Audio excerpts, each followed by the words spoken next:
so hard. No.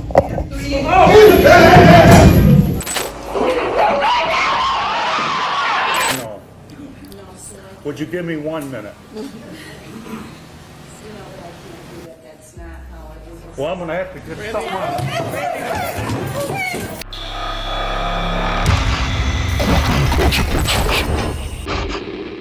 This is 19-year-old Lindy Jones, who's facing charges for murder in South Carolina.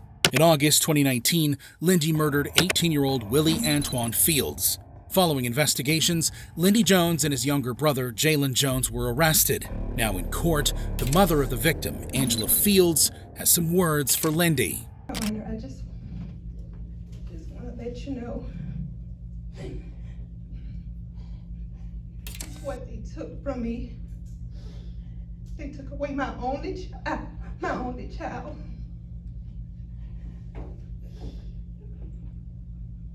It's been so hard. Her husband, Willie Clay Fields, was consoling, but suddenly he couldn't bear the pain anymore. It's been so hard. Sir, back off, back off, sir, back off, back off, back off, sir, back off. The officers eventually managed to separate him from Lindy.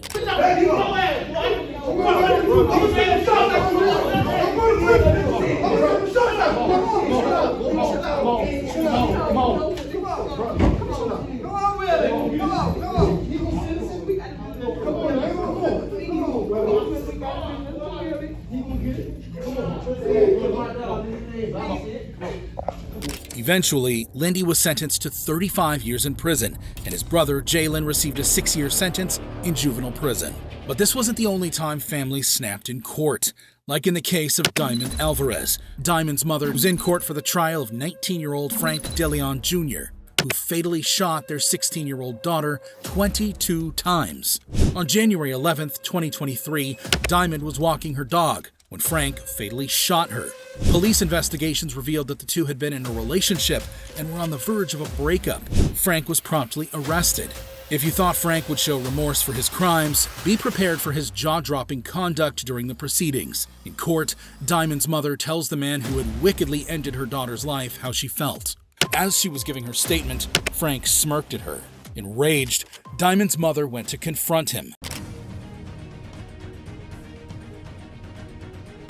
But before she could make it to the smirking murderer, the situation escalated. Diamond's uncle jumped in from the gallery and attacked Frank. Frank's mother rushed to his defense by attacking Diamond's mother, prompting Diamond's aunt to go after her.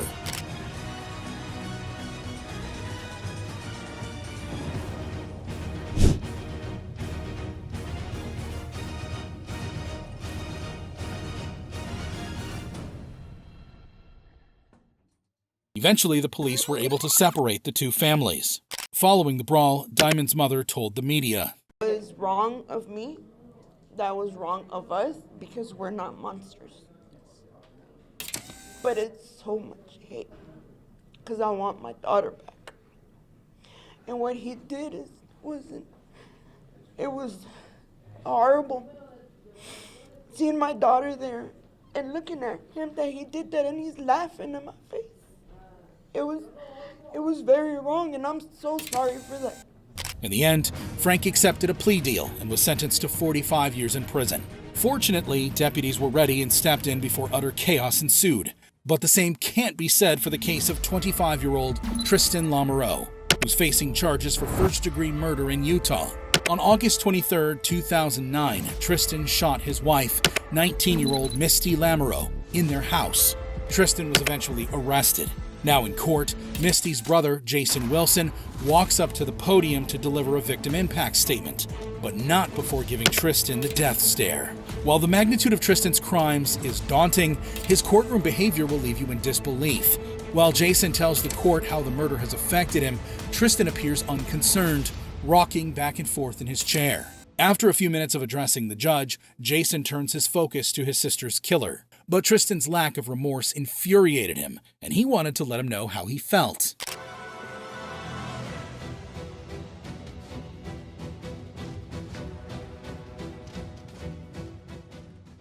However, the deputies were at hand to counter any real damage. Following the chaos, the officers restored everything to order.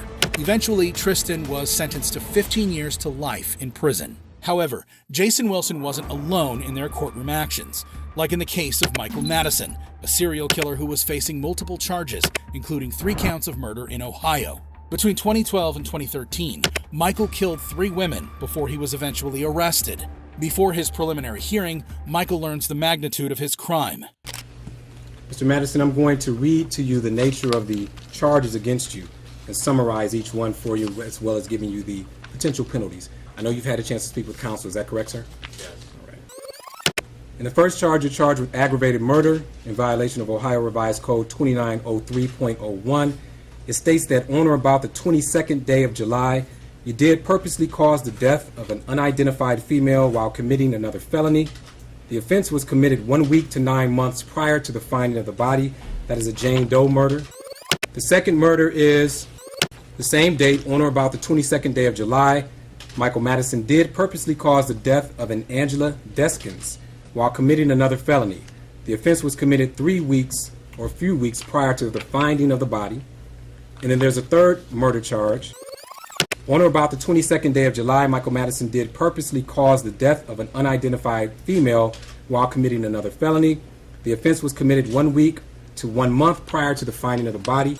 All of those are felonies of the first degree because they are aggravated murder. They are punishable by a possible death or life in prison and a $100,000 fine. Do you understand that? Yes. Now in court, Van Terry, the father of one of the victims, addresses the judge. How you doing, Your Honor? My name is Van Terry. Right now, I guess we're supposed to, in our hearts, forgive this clown. Van Terry now turns to speak directly to Michael. Taking my child.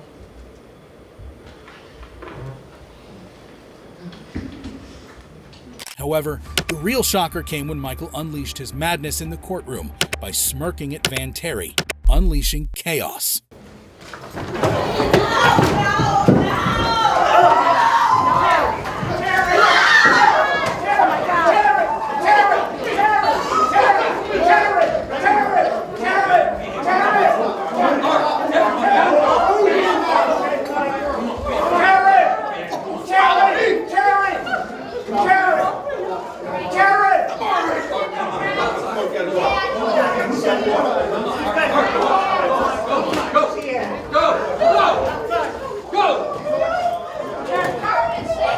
Eventually, the police were able to restore order and the proceeding continued. Now, it's time for the jury to give their decision. We therefore unanimously find that the sentence of death should be imposed upon the defendant, Michael Madison. Following the jury's recommendation, Judge Nancy McDonnell reads her sentence. I am struck by the sheer inhumanity of what one human being can do to not one, but 3 human beings. It is incomprehensible. You cajoled, lured, and deceived Shatisha Shealy, Angela Deskins, and Sherelda Terry to your apartment for your depraved purposes. You went on to abuse the corpses of these 3 victims. You stripped them from the waist down. You folded them in half, binding them so that their feet were up by their ears. You wrapped them in multiple layers of trash bags, and you discarded them. Upon consideration of the relevant evidence, the testimony exhibits admitted in mitigation, it is the judgment of this court that the aggravated circumstances of course of conduct, felony murder, kidnapping, felony murder, of which the defendant was convicted, outweigh the mitigating factors by proof beyond a reasonable doubt. Accordingly, the sentence of death is imposed upon the defendant, Michael Madison, on counts 1, 4, and 7. Following the sentence, the victims' families expressed how they felt. Michael Madison is still awaiting his death in prison. But this wasn't the only time parents snapped because of how the killer was acting in court, like during the sentencing of 18-year-old Payton Gendron, who's facing multiple charges for murder. Oh my God, he shot so many people in there. On May 14th, 2022, Payton, a white supremacist, opened fire in a black-dominated Tops Friendly Market store in New York. Sadly, 10 black individuals lost their lives and 3 others were hurt before he was finally arrested. Now in court, family members of the victims let him know how they feel about him. While I was writing this, tears fell from my eyes. Thinking about what a beautiful person you took.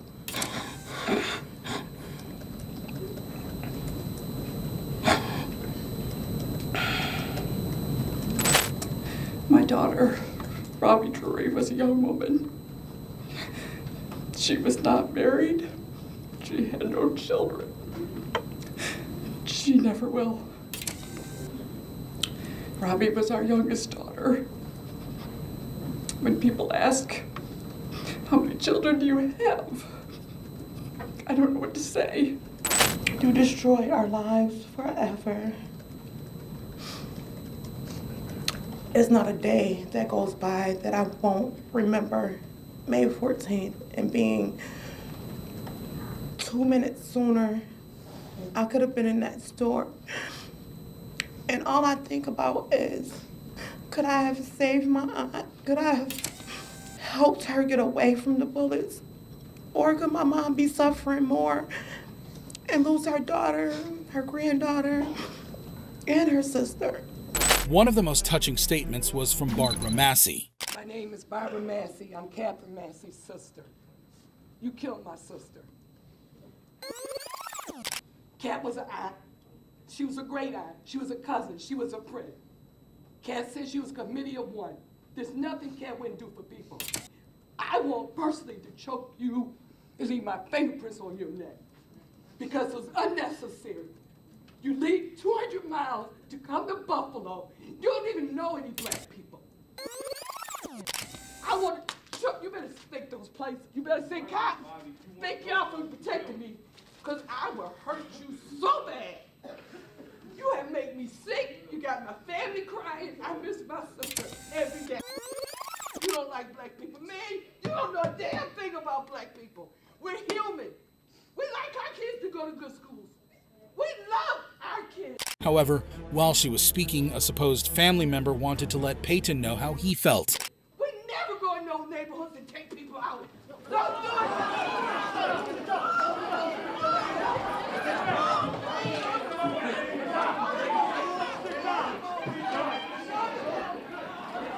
Luckily, the police were able to calm the situation.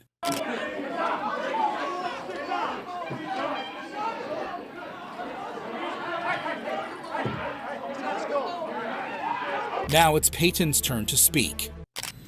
I'm very sorry for all the pain I forced the victims and their families to suffer through. I'm very sorry for stealing the lives of your loved ones. I cannot express how much I regret all the decisions I made leading up to my actions on May 14th. I did a terrible thing that day. I shot and killed people because they were black. Looking back now, I can't believe I actually did it. I believed what I read online and acted out of hate. I know I can't take it back, but I wish I could. And I don't want anyone to be inspired by me and what I did.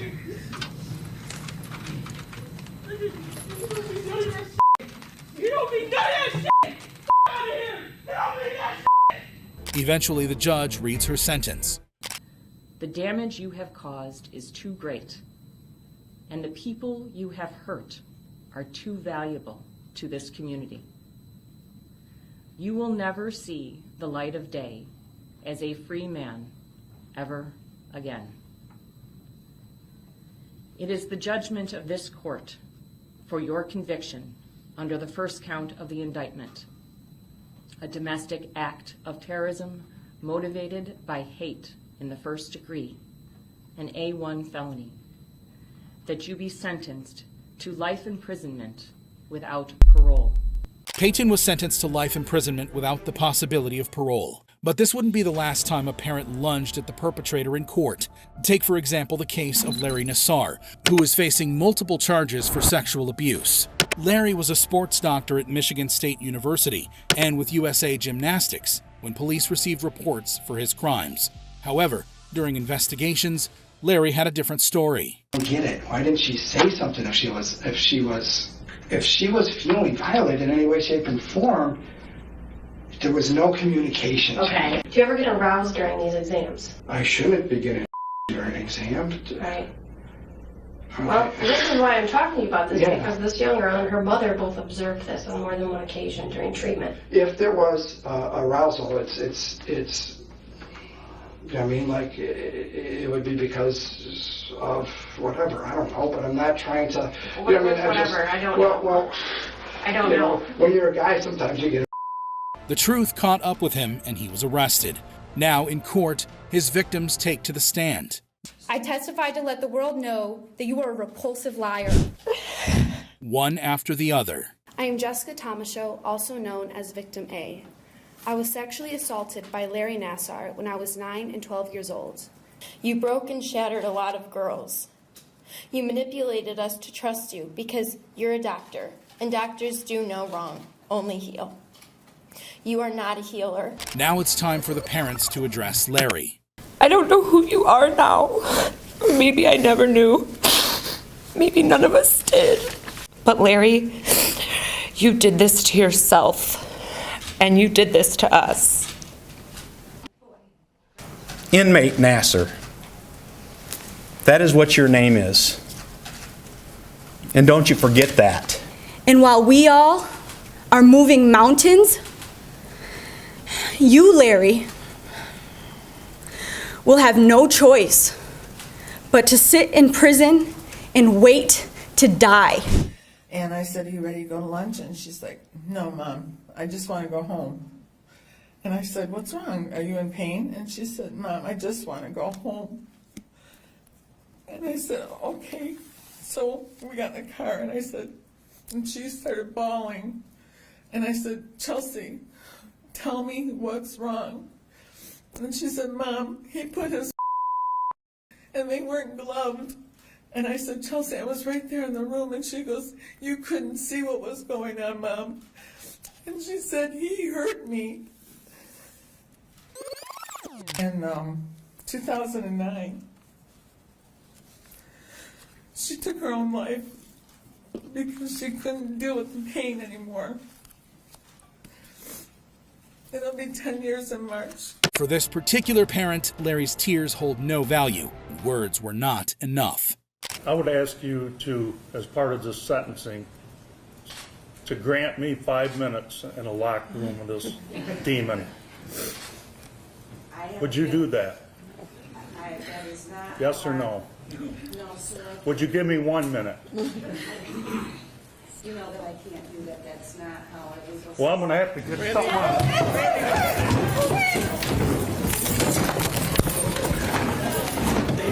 Stay down. Stay down. I understand. Let me have that son of a bitch. I understand, but stay down. I want that. Stop fighting. Behind your back. Put your hands behind your back. I want that son of a bitch. Put your hands behind your back. I don't. Give me 1 minute with that pass through. Yeah, go ahead. You're good. You're good.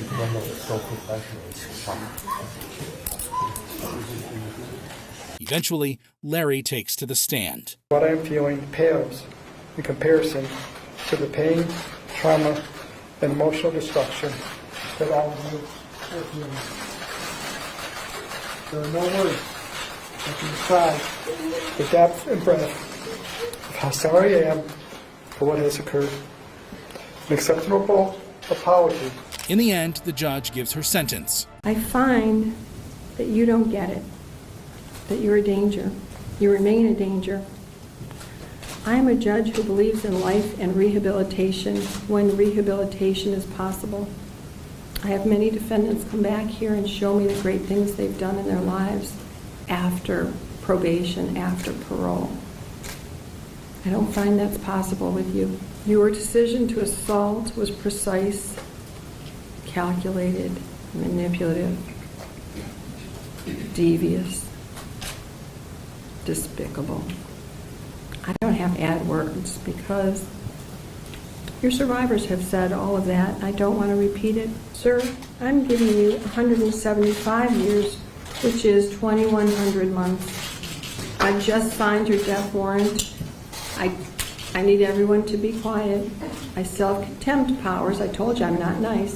Thank you. That's all for the record. Larry will spend the rest of his life in prison. However, while this reaction could certainly be dismissed as an effect of uncontrollable anger, the same can't be said for the case of 23-year-old Kwin Boes, who's facing charges for murder. Kwin is in court for the murder of his 11-month-old son. Kwin was found guilty and sentenced to 25 years in prison. However, as he was being led away, the unexpected happened. Jeremiah Matthew Hartley, the child's uncle, punched him before he was wrestled down by the police.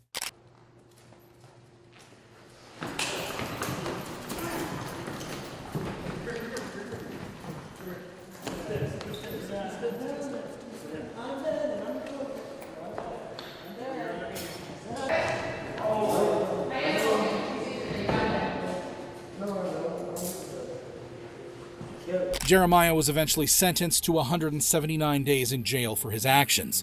However, while it was clear that Jeremiah wasn't happy with what Kwin did, his reaction to the sentence was similar to the case of Vashon Flowers, who was facing charges for murder. A disagreement about smoking led Vashon to fatally shoot his wife, Jamie Thomas Flowers. Now, in court, the daughter of the victim tells the court what happened. He was irritable and said that he was a grown man. If he wanted to buy cigarettes, he would buy cigarettes. He got down on the ground and started choking my mother. Actually, I heard, "You don't have to do this, Vashon. Please don't do this. You don't have to do this." And then I heard gunshots. But during the sentencing, London Thomas, the son of the victim, couldn't hold himself.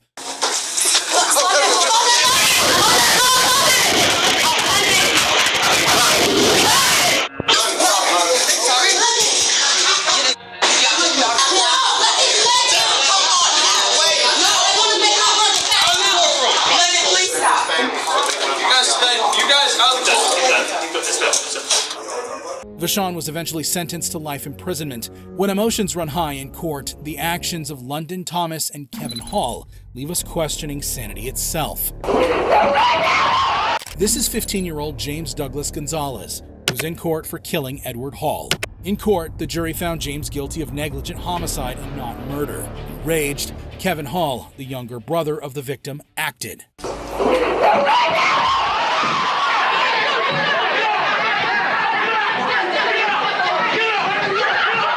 Eventually, the police were able to restore order.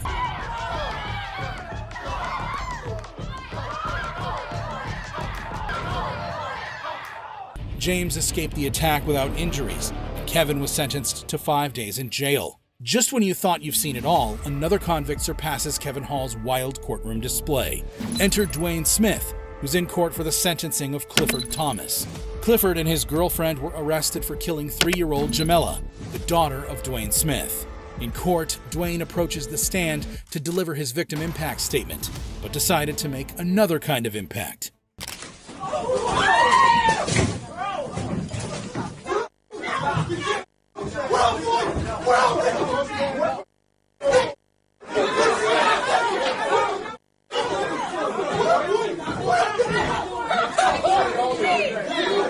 You can see Clifford's girlfriend and mother of the child in tears.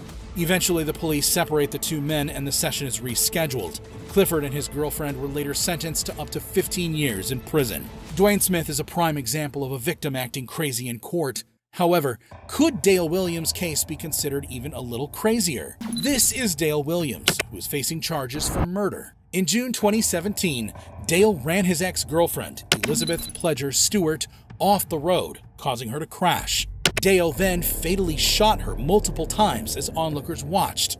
Now, in court, the daughter of the victim is ready to begin her statement, but the sons of the victim had other plans.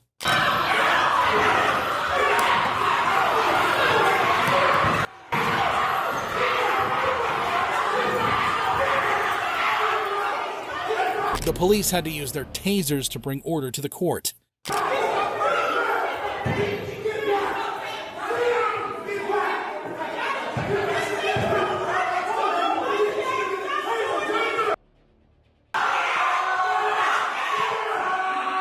The session was rescheduled. This time, the victim's aunt was able to say her mind. When we saw him, his faith We felt it was so much emotion due to a flashback of how he just killed my niece. Eventually, Dale was sentenced to 15 years to life in prison. But that wasn't all. The two brothers also appeared in court. Dale continues to serve his sentence in prison.